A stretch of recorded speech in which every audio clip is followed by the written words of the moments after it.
that's really what I want to focus on, is how are we going to put this local food revolution into effect?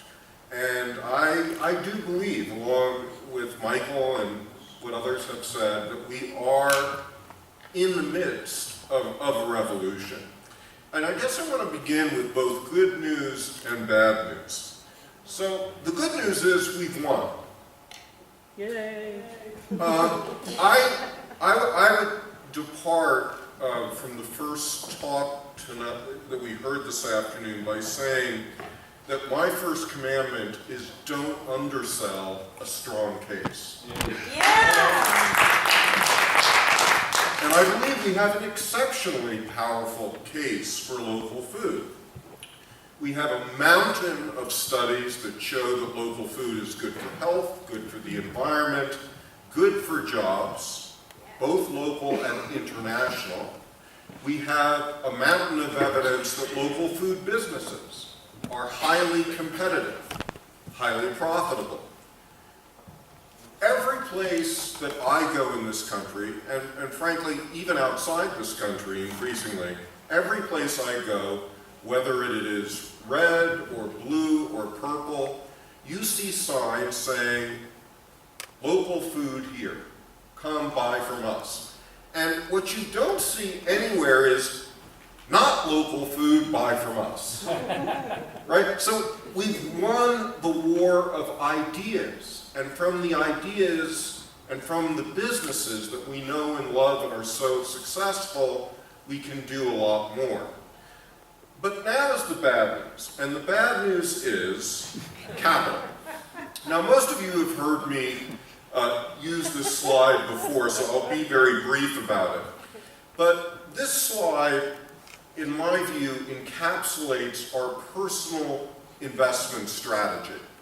And this was really the main point, I think, of Woody's talk as well, which is that we are shooting ourselves in the head. That all of us, when you look at your long-term investments, stocks and bonds and mutual funds and pension funds, we're all putting them into the Fortune 500 companies we distrust.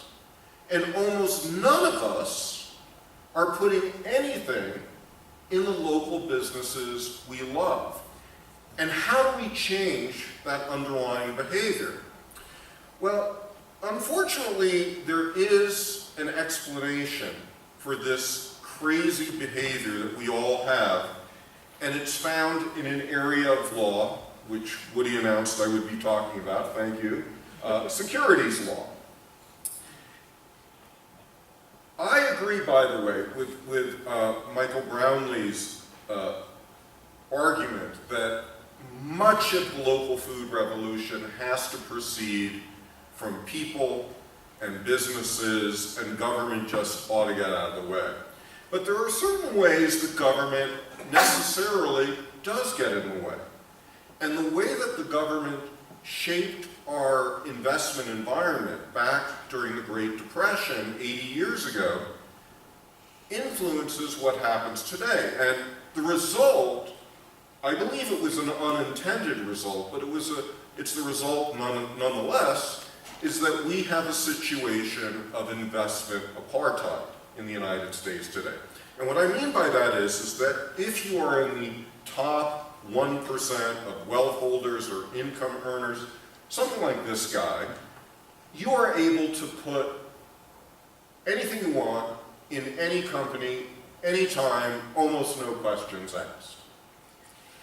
If you're in the other 99%, you can only put a penny into a business if that business has done something like $25,000 to $100,000 of legal work.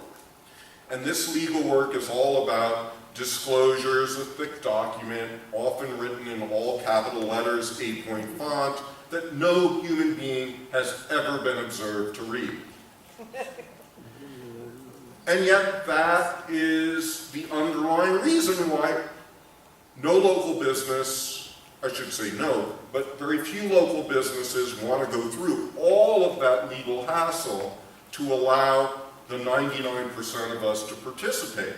So instead, the 99% of us are stuck with the Fortune 500 investment options that dominate all of our mutual funds today. If we were to fix this problem,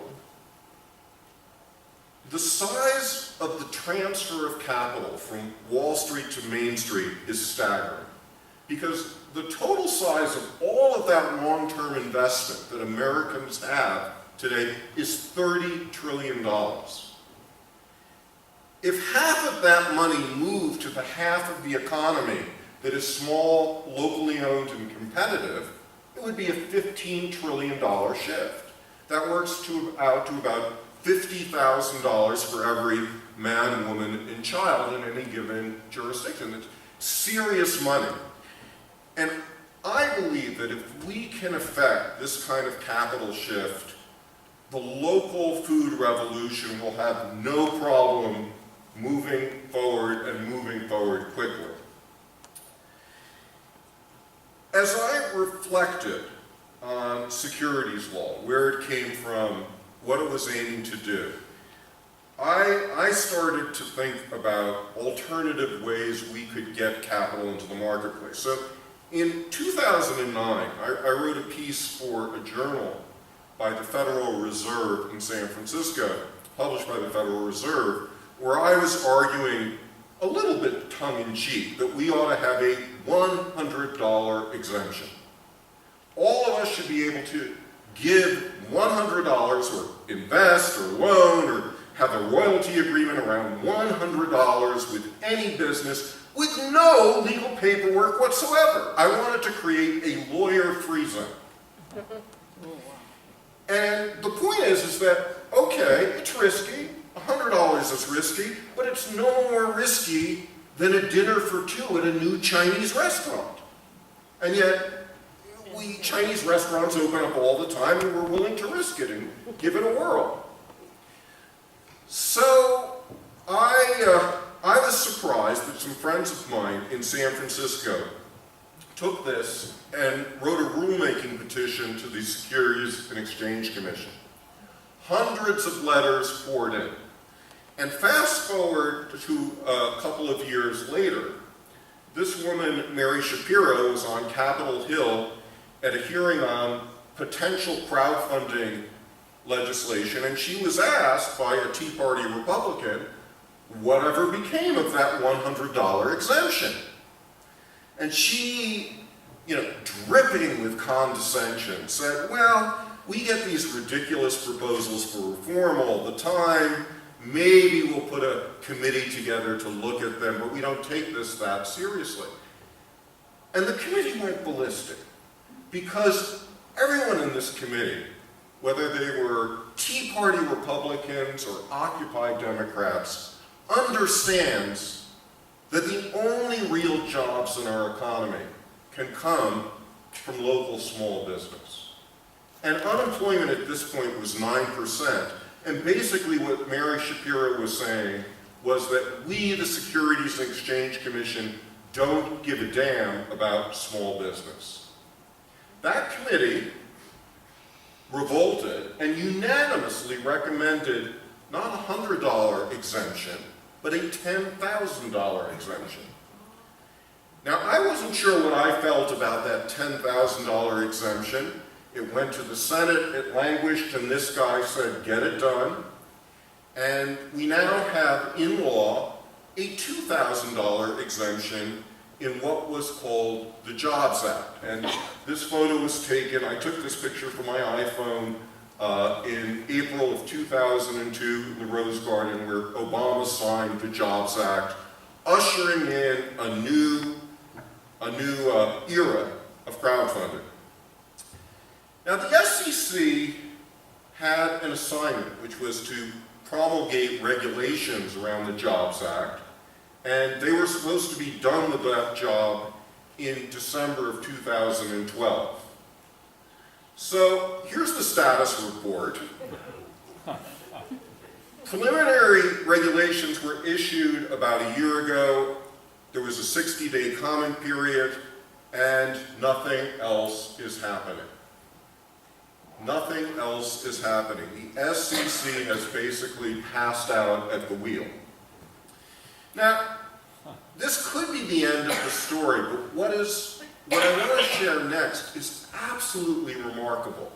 Because all across the country, states have taken their own initiative to change securities laws, even more radically than the Jobs Act. And so I have the picture here of Pete Lee, sitting back here. Representative Lee, through a little bit of prodding from his constituents and a little bit of creative work at his end, basically got the state legislature and the governor to sign an increase in the amount of money you can raise in an in-state offering from $1 million to $5 million. There are states like Wisconsin and Kansas and Alabama and Georgia that now have miniature versions of the Jobs Act happening in their state. There's at least 20 states with pending legislation right now. So in a sense, the Jobs Act doesn't matter anymore because the states are lapping the feds. Feds have fallen asleep at the wheel, but this is what you folks can do next. So I want to share with you a list of 7 ideas about what you can do in Colorado. And I had a little bit of time at lunch with Pete Lee and we talked about some of these ideas so you know where you can do some real concrete work on all this. So here are my magnificent 7. They fought like 700. Number 1. Create a statewide listing of all businesses looking for capital, all local businesses in Colorado looking for capital.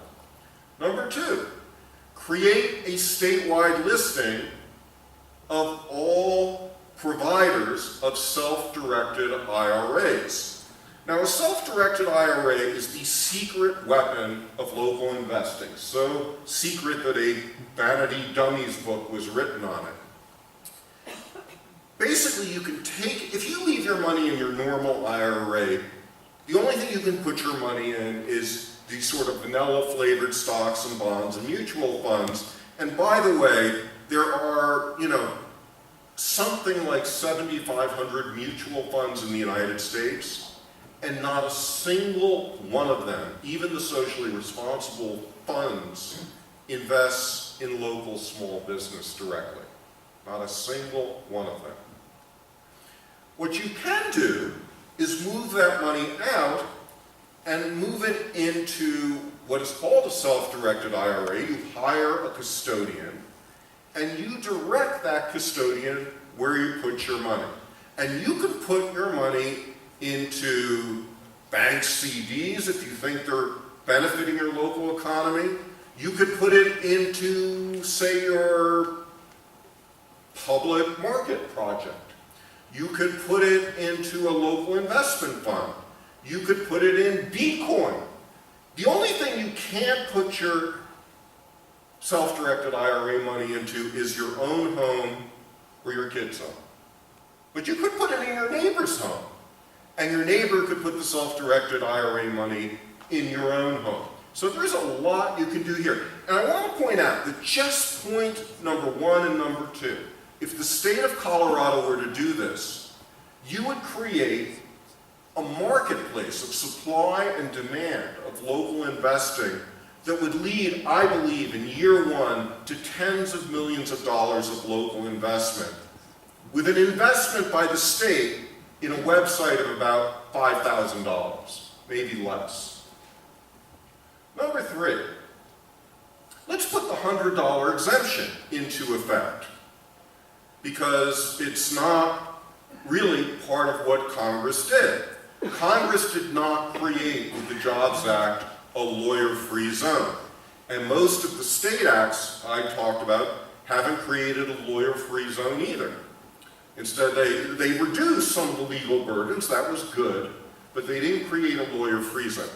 So, it sounds like a crazy idea, but this woman who lives about a mile away from me, her name is Lori Charkoudian, She is a grad student. She called me about 6 months ago and said, you know, I'm really interested in this $100 proposal, and I want to see what we can do with it in Maryland. And I get calls like this all the time, and I thought, all right, well, good luck with it. Let me know how it goes. If there's a way I can help, let me know. And she said, that's great. And next thing I know, she sent me an invitation to testify before both houses of the state legislature, because she had found sponsors of the $100 exemption. And I was stunned. And so I wrote testimony. This thing passed unanimously in both houses in Maryland and was signed into law by Martin O'Malley and is being implemented in this month. Now, the $100 exemption basically allows any business to borrow up to $100,000 from small investors in the state, up to $100, with, again, almost no legal paperwork whatsoever. So it's just loans, it's not royalty, it's not equity. We're going to work on that next year. But we put the $100 exemption into effect. So I say Colorado should be state number 2 on this. Number 4, local stock exchanges. It's not enough to just create securities. We have to make it easier for people to buy and sell these securities. So this is Michael Van Patten, founder of Mission Markets, one of several companies that are building so-called community portals to facilitate the buying and selling of local securities. Now, most of these portals are really focused, as the Jobs Act is, on the initial sale of these securities, but not the secondary sale. And no one wants to hold these securities forever. But this guy, Michael Shuman, has a piece of legislation pending before the Michigan state legislature that would create a real stock market in local securities that would deal with secondary sales. Again, something Colorado could do as well. Number 5, community investment funds. One of the reasons we have 7,500 mutual funds that all don't invest in local business is that the law that governs funds is even more obnoxious than the securities laws around the issuance of securities. They make it even more difficult.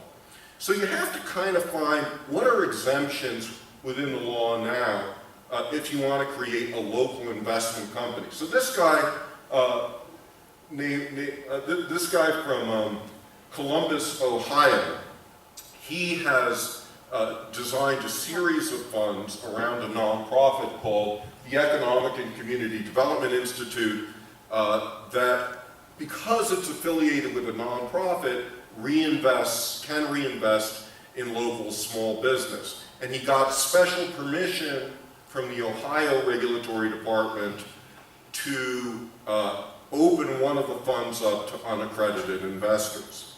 Now, this is a step. You could do that here in Colorado, but I suggest you go a lot further. And I would look somewhere else. I spend a lot of time in Canada teaching these days. The Canadian provinces and the Canadian federal government have securities laws that are very similar to ours in the United States. And if you look across the provinces, you see some really exciting innovation. So about 15 years ago, Nova Scotia passed what was called the Community Economic Development Investment Funds Act, which empowers grassroots groups to come together and make their own little investment funds. And Nova Scotia, which is, I think, probably smaller in population than Metro Colorado Springs, has 50 such funds right now, primarily focused on farmers and local food businesses. So you could pass legislation in Colorado to allow grassroots groups to come together and make these funds. Number 6, co-ops. Most co-ops cannot become investment companies. Co-ops, at least under 99% of the state statutes that enable co-ops. Co-ops, if they are consumer co-ops, you have to provide a good or a service to the members of your co-op, and you can't just take their money and become an investment company. Except there are ways that other places are doing it. And again, if you look in Canada, in Alberta of all places, which is, like ground zero for oil and cattle and conservative politics, Alberta allows co-ops to become investment co-ops. And this is a nice little YouTube video you could watch on the Sangundo Opportunity Development Cooperative. You, of course, have the ability to be experimental in all of these areas immediately through what we've talked about at various points today, the public market project. And I just want to conclude by saying, I've spent some really good time over the last year working with the folks here, many sitting in the room, who've been affiliated with this project. And as people with this project say, it's not just about a building, although the building is an important piece of it, but it's about building a community of local businesses, about systemic change, Michael, about systemically bringing investment from Wall Street into Colorado Springs local businesses. This morning in a magazine that I read every day, a newspaper called Politico, it's big in Washington, there was a piece about conservative cities. And mentioned in the piece was Colorado Springs as one of the nation's foremost conservative cities. So I say, if you can do this in Colorado Springs, you folks have the ability to set a model that can inspire great action everywhere in this country. Truly, the local food revolution is in your hands. Thank you very much.